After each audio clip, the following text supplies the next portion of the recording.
All right. Welcome back to Ramit Radio. Got a little bit of a new setup here. And you know how to do it big for Super Wild Card Weekend. And we had a great one, especially us Rams fans, putting a really nice bow on it out in Arizona. Got to make the travels out there with the team. Me and my dad, we own seats at SoFi, so we got those first dip seats, and we were in an awesome location. We were about 15, we're exactly 15 rows away from the field, uh, right in the on the goal line at one of the end zones. So it was awesome to see. Um, so much fun getting out there, just spending time with my dad, and seeing our beloved Rams take that win. I did put a lot of post on it. I did put a lot of post on it on TikTok, just kind of chronicling and vlogging the travels and being out there. There were definitely a lot of Vikings fans. They travel really, really well, which we know already. We found that out a while ago when we had played them in SoFi, and that's just something that they have always had a reputation of. So it wasn't surprising. What was surprising was all the Rams fans there. We didn't get overrun. There's been times even at home at SoFi where they say the other team is has a much heavier population or percentage of the stadium than the Rams do. And here it definitely felt like half. Like there was a solid, one side was Rams fan, one side was Vikings fans. In my section, there was a little bit of a mix. In my section, it was mainly Rams fans, but I was in seat one, like an aisle seat. So literally, the very next section had a lot of Vikings fans. But it was a lot of fun. It was a lot of fun to be out there. It was a lot of fun to be back in the playoffs. Me and my dad, we were at every home game for the Super Bowl run as well at SoFi. So there's absolutely nothing like it. There, full stop. You know, there's an electricity in the air. Just the whole drive, even the 5 6 hour drive getting out there.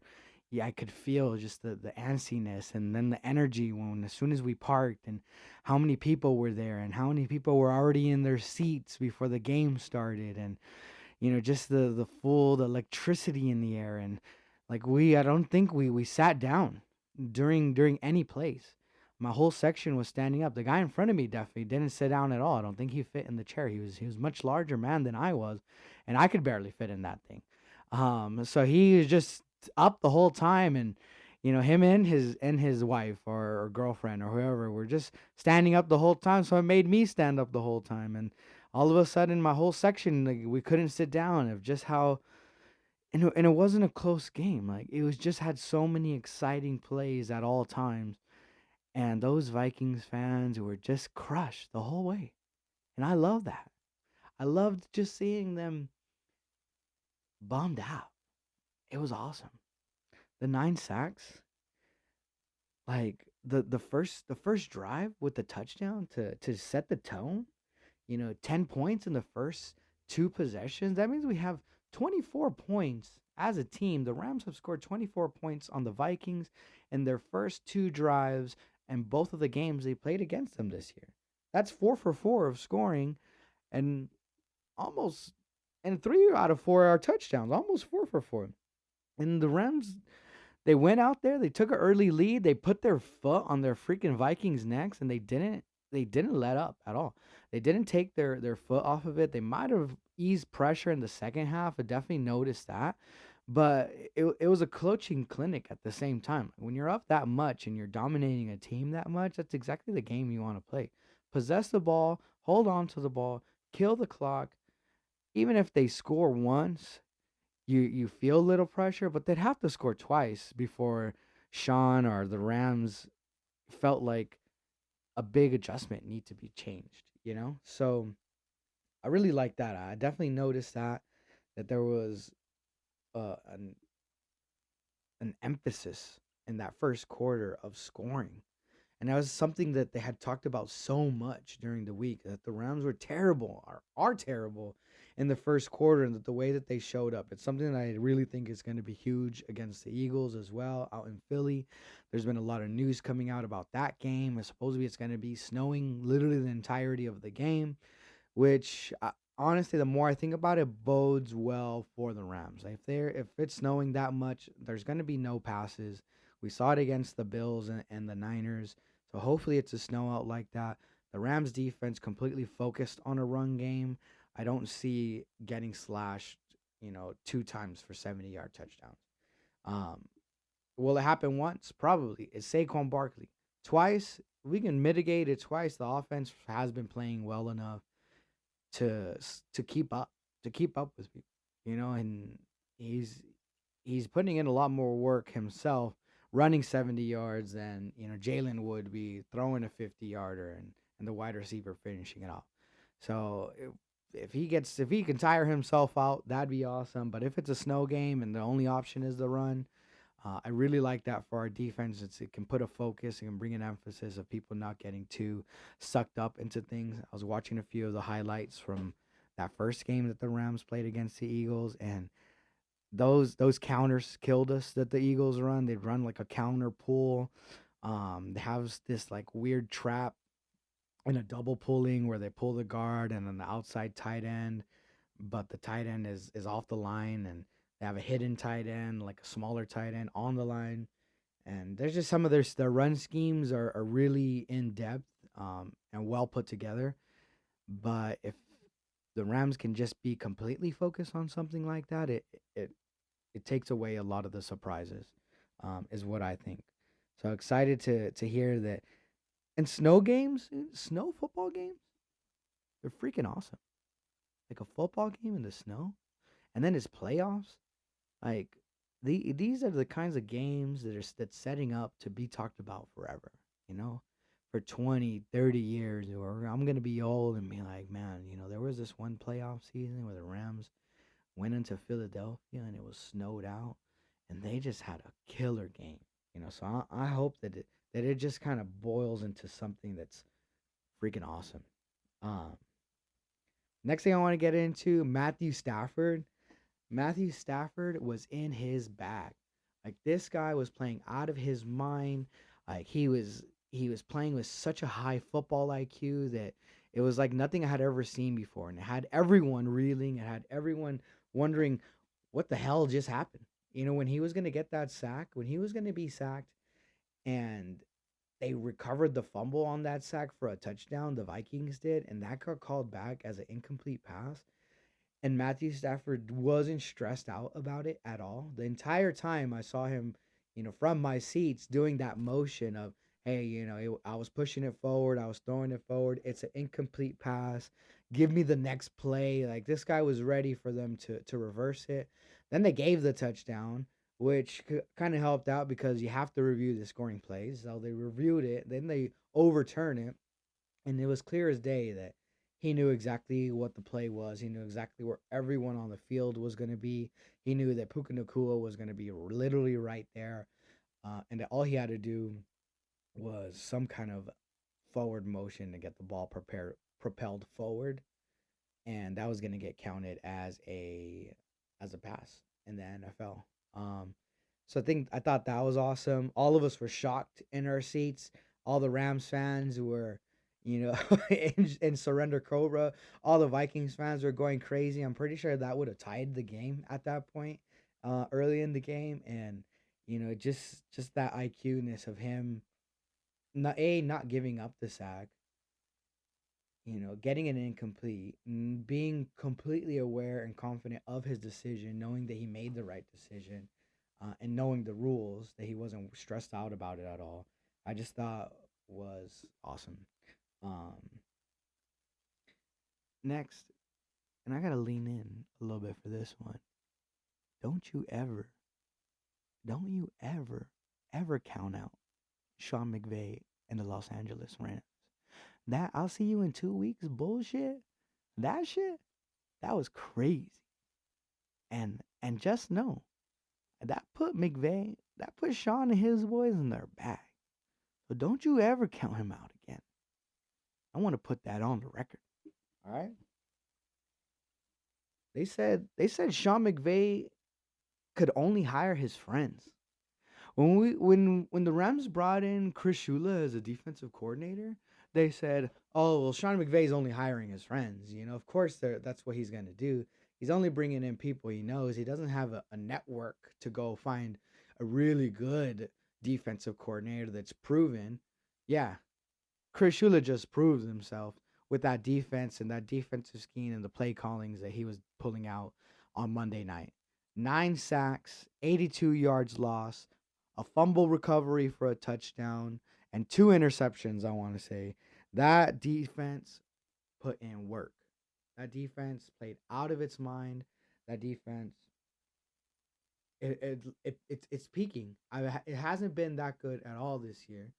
It's shown flashes. It's shown flashes where the pass rush causes interceptions. The coverage allows for sacks. But it was never nothing like this. Not at all during the season where we were getting on half of the dropbacks we were getting pressure on Sam Darnold. 9 sacks out of the defense, multiple interceptions, multiple opportunities for interceptions that just one guy was a little bit overran or didn't have the hands for it or didn't react quick enough. I think there was at least two more interceptions out there that landed right next to a defender that they could have had. Uh, the punter put in work. The entirety of the team, honestly, from offense, defense, and special teams, was locked in Monday night and put together a hell of a game. So I was extremely impressed with just Sean McVay, his coordinators, the whole coaching staff, and what they did to really get those guys prepared to go to a home game that's out of state. Like that's unprecedented. To play, to earn your home game, to claw for the division back from 1-4, and then to go win yourself a home game and play in front of your home fans. We were all super excited about it. In the last minute, get that move because there's a tragedy going on in Los Angeles, and God bless all those people. Prayers for all those people and everything that's going on, and thank God a handful of those fires are 100% contained at this point. But they're still fighting for some, and it's still been windy every day. So just continue to pray for those people, and that more don't flare up, and that you know people, the government, the community are able to provide some kind of assistance for these people to get back on their feet and get through this quickly because I couldn't imagine losing everything. Like your house burns down. What do you keep in your house? Everything. Yeah, it's fucked up. Um, Back to the game. Second half, coaching clinic in the second half. We were up by enough to where they didn't have to do anything. And me and my dad, we knew that at the halftime. We were talking to each other. He said, "Hey, it's gonna be the Kyron Williams show at this point going forward. There's no point to continue to air out the ball. There's no point to continue to allow the clock to be stopping." Um, and that's just what happened. They continue to run. They kept giving it to Kyron. Uh, he was doing his best, getting 3-4 yards of carry at that point, and just getting a handful of first downs. It's not like they were dominant at all. There was that sequence that looked ugly, but ultimately it helped out a lot. It was that sequence where the Rams ended up in like third and 40 or something like that. They kept getting, I think it was like three penalties in a row, a false start and an illegal motion, things like that, holding. And what I hadn't realized in the moment when I was just upset that they were kind of being undisciplined, and getting all these penalties is that the play clock kept moving the entire time. So the clock went from, it was almost like 11 minutes of play time to go inside of the 10-minute mark. Um, so that was just shaving off time, and it's something in hindsight that even though it was ugly in the moment and didn't feel nice, it really helped get closer to that finish line. And the most important thing on Monday night was to get the win. Most important thing going forward is to continue to get wins in the playoffs. Um, Next thing I have on here is that old adage, that old saying from when the Bears had a crazy defense to the Steelers, is a defense wins championships. So be prepared for this defense to really, really put the balls to the wall, to really get their foot on the gas. These guys are young. They have nothing but energy. They have nothing but relentlessness inside of them. I'm sure they've had the longest 2 years of their lives, going from their final year in college to the draft to the combine, straight into rookie camp. You know, they say all the time that the rookie year, senior year to rookie year, is the longest that you'll have to play professional football in a row. But man, these guys do not look tired. They look absolutely hungry to go do everything that they can to win playoff games for Los Angeles, for the Rams, for themselves, for Sean, and everyone a part of the organization to hopefully get another one of these pennants, another one of those banners up there in SoFi. So just the way that can give any more kudos to the defense, Kobe Turner, Agent Zero, uh, V8, the Kingpin, Witherspoon, both of the Kobe's, man, like the safeties, Cam, my goodness. There's guys on the defensive line that were getting sacks. Gallimore, number 92. Uh Here, let me go off everyone who got part of the 9 sacks that made the Vikings lose 82 yards on those 9 sacks. We're gonna have Kobe Turner with 2 sacks. That's 2 sacks for Kobe Turner. We got Gallimore, number 92, and Young, Agent Zero, with 1.5 sacks each. So both of those guys killed it. But wait, there's more. Witherspoon, Kobe Durant, Deshaun Johnson, number 94. Each of those guys with 1 full sack each. And then we even had Fisk and Hoych getting on the action with the half sack each for both of those guys. So it was all around. There was all over the place. These guys were getting after the quarterback. It's something that penetration, whether it's pass rush or it's just run penetration and disruption on the run games, that's definitely going to have to show up on Sunday against the Eagles. Those guys, his offensive line is one of the best in the league, if not the best in the league.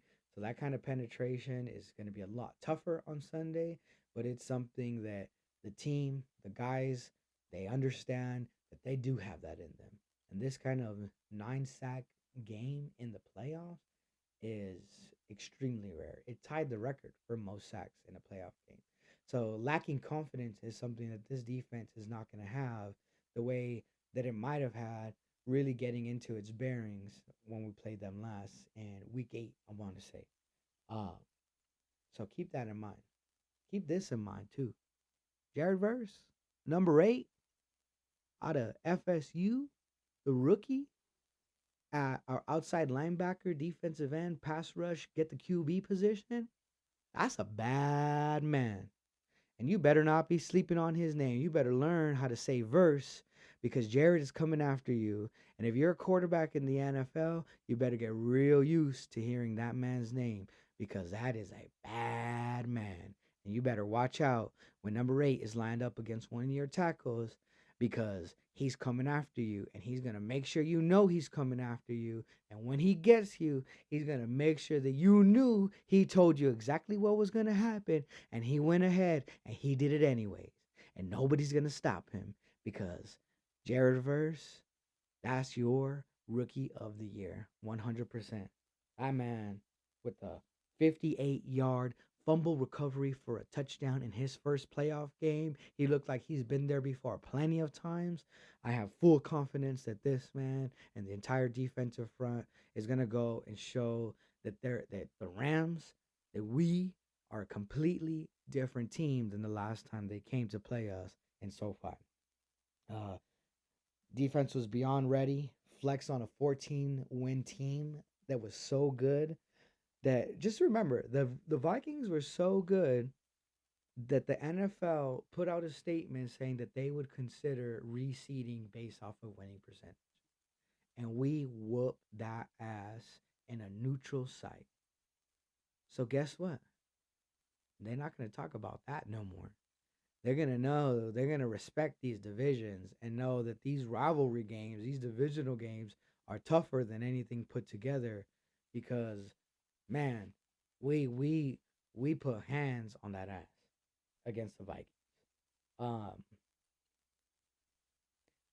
yeah, man. Last thing that I have is just to kind of focus on Philly, of what they do, kind of what's going on there. Talked about the snow having an effect. Obviously, everyone's gonna say, "Oh, well, LA can't play in the snow." Man, we got snow here. We got snow here. What you mean, dude? This is California. This isn't a desert. We don't live in Texas. We don't live in Arizona. I'm talking about California. I get hit the waves and I get hit the slopes in the same day. Okay, we got snow here. First of all, second of all, Matthew Stafford played in Detroit. Don't act like it's not cold in Detroit. Okay, don't try and tell me that just because there's a little snow in the air that I'm supposed to be scared that my team can't do a damn thing.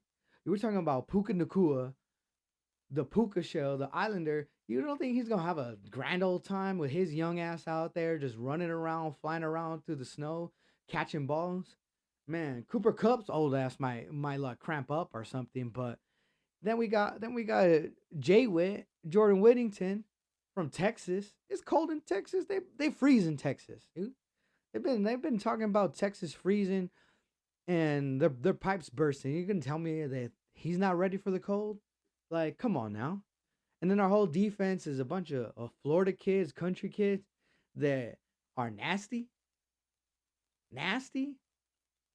They're gonna be afraid of the snow. We're gonna come out in the all whites. We're gonna come back and these throwbacks with the Pukas. And the Eagles, the Phillies. They're not even gonna see what the hell happened because we're wearing all white. So you tell me what's gonna happen. They're gonna come out in their home uniforms. We're gonna be out here in the throwbacks with the white on.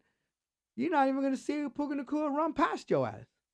So don't tell me that my team is cooked just because a little snow is gonna show up. We're gonna go pull up in the snow. And we're gonna put our hands up again, and we're gonna see what's happens. The Rams are ready. I'll tell you that much. The Rams are ready. They said that we can't beat the Eagles. We haven't beat the Eagles. They've been whooping our ass. That's what they said about the Niners when we went to go win the Super Bowl. Remember that. If the Niners beat our ass too, if we had lost 4 years in a row or something like that, 6 matchups in a row to them, and there was no chance we were gonna beat them. The playoffs are completely different. Completely different. Just know that Sean McVay has his regular season mode, which he's already the most winningest coach for the Rams. But he has that playoff mode too. And people seem to forget. We only lost to the Lions by 1 point last year, doing the same thing we did this year, coming back from a bad record and getting through a wild card spot. This year, we won the division. We played our home game. We lost the home game. We won the game, but we lost the advantage. And now we're trying to go get this NFC championship back at home. And that's what people seem to be looking over. So this weekend, NFC, give me the Commies, give me the Rams, give me the NFC Championship in LA at SoFi Stadium so that I can be there live again with my dad. We're good luck. 1-0.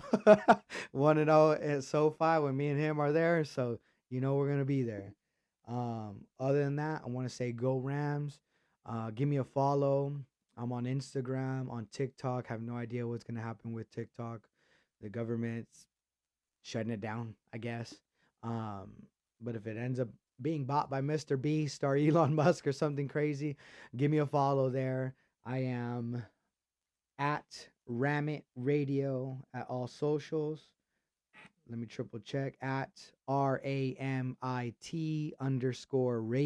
RADIO, on everything, on Instagram, on TikTok, on YouTube. So go ahead and give me a follow there.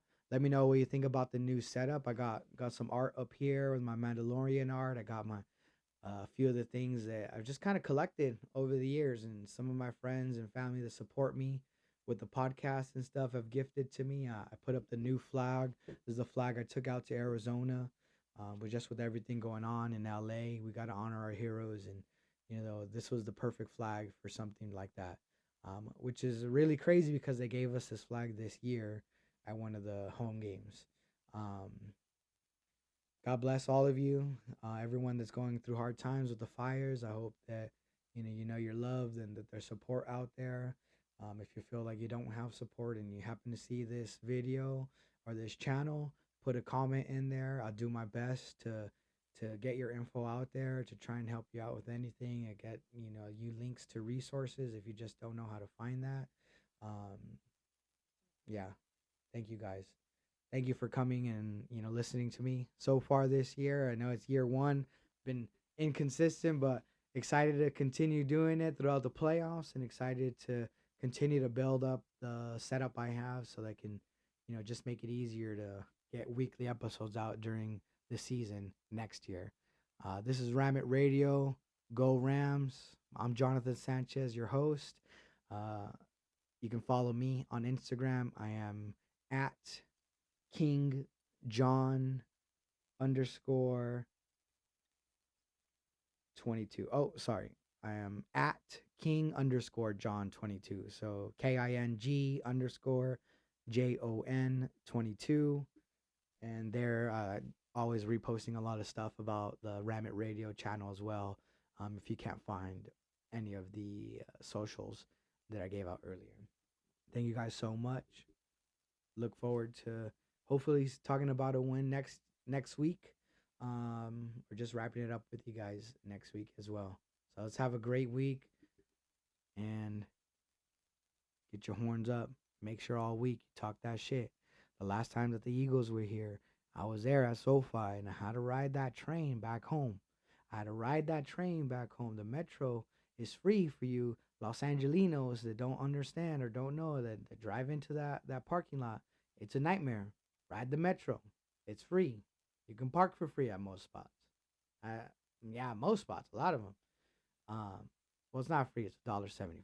It's pretty much free. Come on. The bus is free from the stop to the stadium. But riding that train back after that Eagles loss earlier this year, I'll tell you what.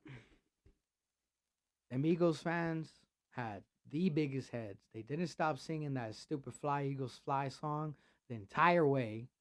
And God damn it, I want to sing that song back to them. And I want to just be singing ram it. You know how to ram it. I just want to be singing that for hours on end after Sunday because man, I hated every minute of sitting on that freaking train listening to the Fly Eagles Fly for the entire 40 minutes that it took getting from the SoFi stop back to Norwalk. So let's kick these guys' ass. Go Rams. Go Sean. Go Matthew. Go Puka. Go defense. Go Jared. Go Kingpin. Come on, baby. Let's get this.